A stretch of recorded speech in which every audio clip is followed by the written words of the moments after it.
지난 몇 년간 한국 대표팀의 수비형 미드필더 자리는 매번 큰 화두였습니다. 2010년대 기성용을 보좌하는 김정우, 한국영 등 파이터형 선수 이후 벤트의 빌드업 축구와 함께 볼을 관리할 줄 아는 정우영, 그리고 황인범 같은 선수들이 등장했는데요. 96년생으로 전성기 폼에 다다른 황인범과 달리 89년생 정우영은 2022년 카타르 월드컵 이후 대표팀에서 자취를 감췄고 그 뒤를 이어받은 선수가 바로 박용우였습니다. 2015년 프로 데뷔 이후 7년간 K리그 최고 구단인 울산의 주전 미드필더로 활약하며 17년 만에 우승에 큰 공헌을 하였고 2024년 K리그에서 인상적인 활약을 펼친 후 6월 A매치 명단에 승선하면서 생애 첫 성인 국가대표 데뷔에도 성공하게 되죠. 하지만 약 2년이 지난 지금 이제 더 이상 박용우라는 이름은 지금부터 말씀드릴 이유로 인해 2026 북중미 월드컵을 앞둔 대표팀 명단에서 보기 힘들 수도 있을 것 같은데요. 오늘은 박용우 선수가 왜 현재 대표팀에 적합하지 않은 선수인지 말씀드려 보겠습니다.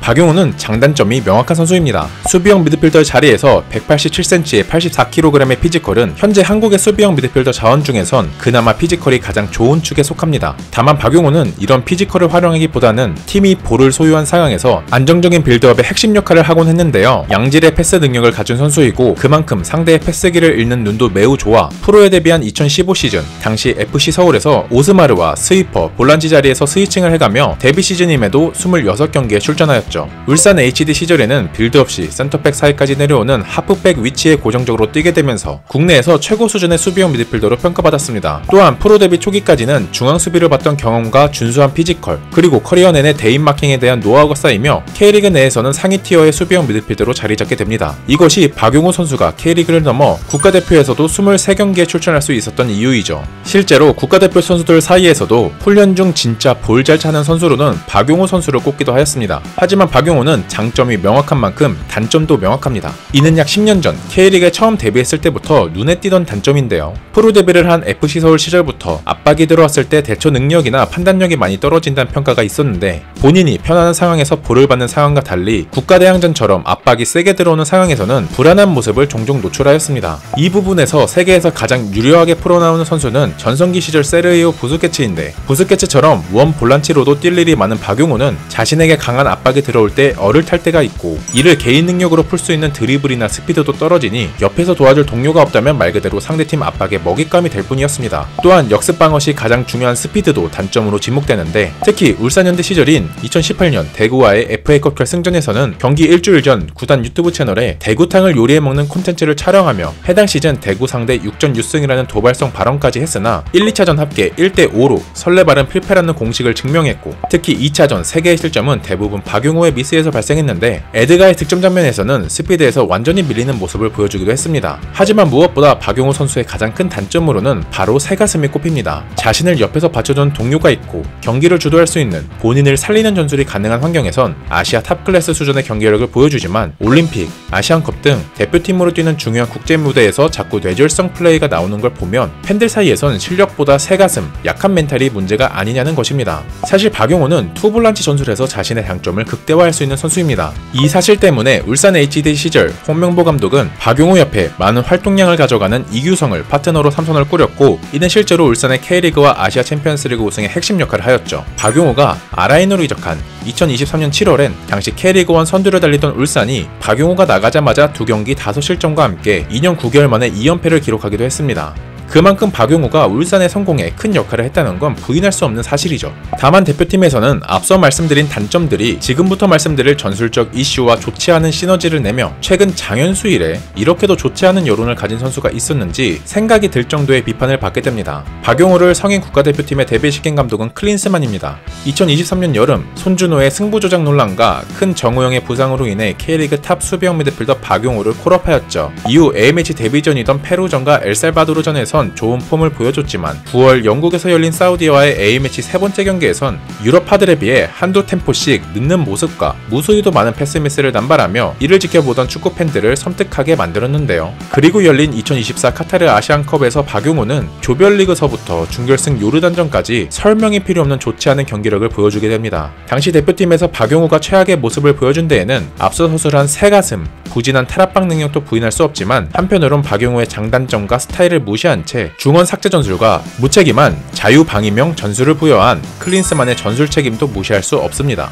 당시 클린스만은 손흥민, 이강인, 황희찬, 이재성, 황인범 등 선수들의 개인 기량에 의존하는 축구를 구사했는데 이 때문에 벤투 때와 달리 중원에서부터 세밀한 빌드업과 전개가 이루어지지 않았고 중원의 황인범과 박용호는 공격과 수비 모두에 관여하며 마치 중원에서 셔틀런을 뛰는 경기를 해야 했죠. 문제는 당시 대표팀 교체 자원이던 이순민처럼 기본적인 활동량과 수비력이 좋은 선수였다면 괜찮았겠지만 탈압박과 스피드 등에서 명확한 단점을 보이는 박용호에겐 해당 롤이 그야말로 멘탈 털리게 하는 최악의 한 수가 되었다는 것입니다. 클린스만의 중원 삭제 전술 하에서 자신의 장점이 극대화되는 삼선 플레이메이킹이 아닌 공격과 수비 둘 다 해버리는 상황이 되니 박용호는 대표팀 경기력 하락의 주 원인으로 활약해버린 것이죠. 문제는 이렇게 박용호가 털리다 보니 파트너였던 황인범도 이를 커버하기 위해 멘탈과 체력이 퍼져버렸고 이 상태에서 중원 조합이 바뀌지 않으니 황인범 또한 클린스만 임기 후반기에 실수가 반복되는 모습을 보여주었다는 것입니다. 박용호의 발이 굉장히 느리며 활동량도 많지 않기에 국제무대에서 한국의 수비형 미드필더에게 요구되는 수비라인 보호는 박용호에게 기대하기 힘들었기 때문이죠. 박용호는 이처럼 감독의 전술에 따라 그 성과가 극명한 스타일인데 AC밀란 시절 피를로 옆을 지키던 가투소나 유벤투스 시절 피를로 대신 중원 싸움을 해주던 비달, 마르키시오 같은 동료의 지원이었다면 박용호는 불안정한 경기력을 보여줄 확률이 높은 선수입니다. 반대로 그러한 전술적 받침이 된다면 자신의 장점을 살릴 수 있는 선수이기도 하죠. 이러한 사실 때문에 앞으로 한국 대표팀에서 박용호 같은 스타일의 선수는 더더욱 자리를 잡기 어려울 수 있을 것이라 생각되는데요. 월드컵은 물론이고 아시안컵 그리고 월드컵 아시아 예선에서조차 점점 전체적인 상대의 수준과 압박은 높아져만 가기에 더 이상 볼 소유율을 주도해서 경기를 하기 어려운 상황이고 이 때문에 중원 싸움에선 높은 기술력을 가진 선수가 나오지 않는 이상 상대팀과 끊임없이 싸우고 공수 모두에 관여해야 하는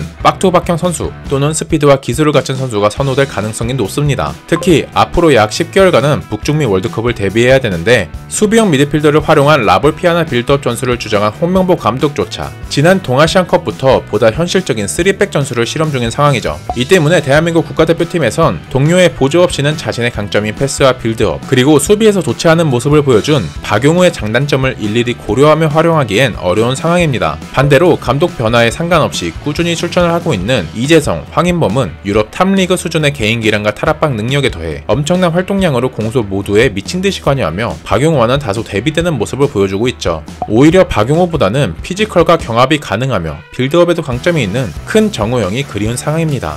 나아가 박용호는 이제 새로운 경쟁자 이엔스 카스토로프와도 주전 경쟁을 해야 하는데요. 독일 청소년 대표 출신이자 남자 축구 국가대표팀 최초로 발탁된 해외 출생 혼혈 선수인 카스토로프는 현재 한국 대표팀에 없는 투쟁심 넘치는 박스-투-박스 유형의 미드필더로 기본적으로 중원에서 적극적인 압박과 경합을 가져가고 넓은 활동량을 바탕으로 경기장 이곳저곳을 누비며 공격적으로 침투해 들어가는 움직임을 자주 보이는 팀의 에너지형 같은 선수입니다. 박용호처럼 특별히 패스에 강점이 있진 않지만 수비와 공격, 오프더블과 온더블 상황에서 모두 분데스리가 1부 리그 수준을 갖추고 있어 한국 중원에 새로운 에너지를 불어넣을 선수이죠. 카스토로프 같은 유형은 월드컵에서 중원의 끊임없는 에너지와 높은 수비력을 요구하는 한국 대표팀에 그 어떤 선수보다 가장 필요했던 유형이라고 보여지며 황인범과도 좋은 파트너십을 구축할 것으로 기대되는데요. 거기에 수비형 미드필더의 우측 윙백 등 멀티 포지션 소화 능력도 갖추고 있어 2003년생 카스토로프는 앞으로 한국의 중원과 수비에서 중추적인 역할을 맡을 것으로 기대되고 있습니다. 이를 증명하듯 데뷔전이던 지난 미국전에선 27분 만에 차단 6개를 기록하며 뛰어난 수비 능력을 보여주었고 김민재처럼 수비 시 패스 경로를 차단하는 적극적인 스타일이기에 양옆에서 수비 범위를 커버해줄 수 있다면 대표팀에 매우 좋은 자원이 될 것이라는 평가를 받았죠. 이런 카스토로프의 대표팀 합류로 인해 박용호 선수는 앞으로 더욱 대표팀에서 자리를 잡기 어려울 것으로 예상되며 높은 경쟁심이 동반되는 월드컵과 아시안컵보다는